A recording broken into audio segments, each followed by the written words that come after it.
الحمد للہ وحدہ والصلاة والسلام علی من لا نبی بعدہ فاعوذ باللہ من الشیطان الرجیم بسم اللہ الرحمن الرحیم ولا یغتب بعضکم بعضا ایحب احدکم ان یأکل لحم اخیہ میتا فکرہتموہ واتقوا اللہ ان اللہ تواب الرحیم صدق اللہ العلی العظیم۔ وقال النبی صلی اللہ علیہ وسلم الغیبۃ اشد من الزنا او کما قال علیہ الصلاۃ والسلام۔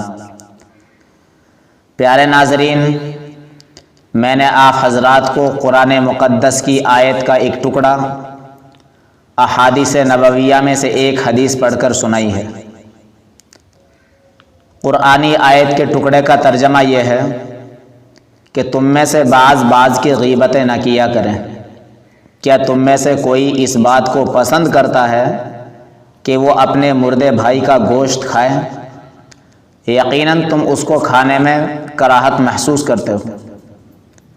جس طرح تم اپنے مردے بھائی کے گوشت کو کھانے میں کراہت محسوس کرتے ہو، اسی طرح تم کو زندے بھائی اور بہنوں کے گوشت کھانے سے بھی کراہت محسوس کرنی چاہیے۔ اللہ کے رسول نے فرمایا غیبت زنا سے بھی بڑھ کر ہے۔ علماء کرام نے اس کی وجہ بیان فرمائی ہے کہ غیبت زنا سے بڑھ کر کیوں ہے۔ اس لیے بڑھی ہوئی ہے کہ غیبت کرنے کے بعد میں انسان کو احساس تک نہیں ہوتا کہ تو نے کتنا بڑا گناہ کیا ہے۔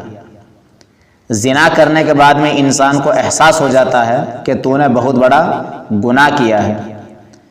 جب احساس ہوتا ہے تو توبہ کر لیتا ہے، اور گناہ کرنے کے بعد میں جب احساس ہی نہیں ہوتا تو توبہ بھی نہیں کرتا۔ اس لیے اللہ کے رسول نے فرمایا غیبت زنا سے بھی بڑھ کر ہے۔ غیبت بہت بری چیز ہے۔ ہم کو پہلے سمجھ لینا چاہیے غیبت کہتے کس کو ہیں۔ اللہ کے رسول صلی اللہ علیہ وسلم نے صحابہ کرام سے پوچھا اتدرون ما الغیبہ، کیا تم جانتے ہو کہ غیبت کیا چیز ہے؟ قالوا، صحابہ کرام نے کہا اللہ ورسولہ اعلم، اللہ اور اس کے رسول بہتر جانتے ہیں غیبت کیا چیز ہے۔ اللہ کے رسول صلی اللہ علیہ وسلم نے ارشاد فرمایا ذکرک اخاک بما یکرہ، تیرا اپنے بھائی کے بارے میں ایسا ذکر کرنا جس ذکر کو وہ اپنے لیے ناپسند کرتا ہے، اس کو غیبت کہتے ہیں۔ ایک صحابی نے عرض کیا ارأیت لو کان فی اخی ما اقول، اے اللہ کے رسول جس چیز کو میں بیان کر رہا ہوں اگر وہ چیز میرے بھائی کے اندر موجود ہو۔ فقال، اللہ کے رسول صلی اللہ علیہ وسلم نے ارشاد فرمایا ان کان فیہ ما تقول، اگر وہ چیز جس کو تم بیان کر رہے ہو وہ اس کے اندر موجود ہے فقد اغتبت، تبھی تو تم نے اس کی غیبت کی ہے۔ وَإِن لَّمْ تَكُنْ فِيهِ، اور اگر وہ چیز اس کے اندر ہے ہی نہیں جس کو تم اس کی طرف منسوب کر رہے ہو، جس برائی کو تم اس کی جانب سے بیان کر رہے ہو، اگر وہ چیز ہے ہی نہیں فقد بہت، تو پھر تو تم نے اس پر ایک بہتان لگایا، الزام لگایا، تہمت لگائی۔ تو اللہ کے رسول نے سمجھایا کہ غیبت اسی کا نام ہے، کسی کے اندر کوئی عیب ہے پھر تم اس کے عیب کو دوسروں کے سامنے بیان کرو۔ بڑی سخت وعید ہے، بڑا سخت کلمہ ہوتا ہے غیبت کا۔ اللہ کے رسول صلی اللہ علیہ وسلم کی موجودگی میں ایک مرتبہ اما عائشہ رضی اللہ تعالیٰ عنہ نے حضرت صفیہ رضی اللہ تعالیٰ عنہ کے بارے میں کہہ دیا اے اللہ کے رسول وہ تو قصیرہ ہے، پستہ قد ہے۔ اللہ کے رسول نے فرمایا لقد قلت کلمۃ لو مزح البحر، اے عائشہ تم نے اتنا سخت جملہ کہہ دیا اگر اس جملے کو سمندر کے اندر ڈالا جائے تو یہ جملہ سمندر کے پانی کو خراب کر دے، اتنا سخت جملہ۔ ہماری زبانوں سے کسی کے بارے میں کچھ بھی نکل جاتا ہے، ہمیں احساس تک نہیں ہوتا ہم کس کے بارے میں کیا کیا کہہ دیتے ہیں۔ اللہ کے رسول صلی اللہ علیہ وسلم نے ارشاد فرمایا لما عرج بی، جب مجھے معراج کرائی گئی، مررت بقوم، میرا گزر ایک ایسی قوم کے پاس سے ہوا، لہم اظفار من نحاس، کہ ان کے ناخن تانبے کے تھے، یخمشون وجوہہم وصدورہم، جن سے وہ اپنے چہروں کو اور اپنے سینوں کو نوچ نوچ کر زخمی کر رہے تھے۔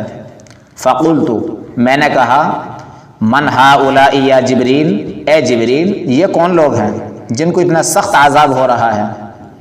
فقال، حضرت جبرائیل علیہ السلام نے کہا، اے اللہ کے رسول، ہؤلاء الذین یأکلون لحوم الناس ویقعون فی اعراضہم، اے اللہ کے رسول یہ وہ لوگ ہیں جو دنیا کے اندر اپنے بھائیوں کے گوشت کو کھایا کرتے تھے، یعنی غیبتیں کیا کرتے تھے، اور ان کی عزتوں سے کھلواڑ کرتے تھے، ان کی عزتوں کو تار تار کرتے تھے۔ کتنی سخت وعید ہیں غیبت کرنے پر۔ لیکن ہماری کوئی محفل، ہماری کوئی مجلس ایسی نہیں ہوتی کہ جس میں ہم کسی کی غیبت نہ کرتے ہوں۔ ہم اپنی مجلسوں کی تکمیل ہی اس میں سمجھتے ہیں کہ ہم کسی کی غیبت کریں۔ اس لیے پیارے بھائیوں، ہماری بہنوں، ہم کسی کی غیبت نہ کیا کریں، اپنے زبانوں کی حفاظت کیا کریں۔ اس زبان کی وجہ سے سب سے زیادہ لوگ جہنم میں جائیں گے۔ اسی کے ایک جملے سے انسان جنت کا مستحق ہو جاتا ہے، اور اسی زبان کے نکلے ہوئے ایک جملے سے انسان جہنم کا مستحق ہو جاتا ہے۔ اسی زبان سے دنیا کے اندر دوست بنائے جاتے ہیں، اور اسی زبان سے دشمن بنائے جاتے ہیں۔ اس لیے ہم اپنی زبانوں کا صحیح استعمال کریں۔ اللہ کے رسول صلی اللہ علیہ وسلم نے ارشاد فرمایا، کوئی بھی شخص اس وقت تک کامل ایمان والا نہیں ہو سکتا جب تک کہ وہ اپنے بھائی کے لیے بھی وہی چیز پسند نہ کرے جو اپنے لیے پسند کرتا ہے۔ ہم میں سے کون چاہتا ہے کہ کوئی ہماری غیبت کرے؟ ہم میں سے کون چاہتا ہے کہ کوئی ہماری بے عزتی کرے؟ ہم اپنے لیے پسند کرتے ہیں کہ ہماری کوئی غیبت نہ کرے، ہمارے بارے میں کوئی برا نہ سوچے، ہماری ہر ایک انسان عزت کرے۔ تو یہی چیز ہمیں اپنے دوسرے بھائی بہنوں کے لیے بھی سوچنا چاہیے۔ تو اس لیے پیارے ناظرین، ہم کسی کی غیبت نہ کیا کریں۔ غیبت کرنے میں بڑا مزہ آتا ہے، ٹائم پاس ہوتا ہے، لیکن ان وعیدوں کو سامنے رکھنا چاہیے کہ جو وعید اللہ کے رسول نے غیبت کرنے والوں کے لیے سنائی ہے۔ اللہ تعالیٰ مجھے بھی، آپ کو بھی، دنیا کے اندر بسنے والے تمام انسانوں کو اللہ ہدایت کی دولت سے مالا مال فرمائے، اور اللہ تعالیٰ ہمیں تمام اعضاء کا، بالخصوص اپنی زبان کا اللہ صحیح استعمال کرنے کی توفیق نصیب فرمائے۔ السلام علیکم ورحمۃ اللہ وبرکاتہ۔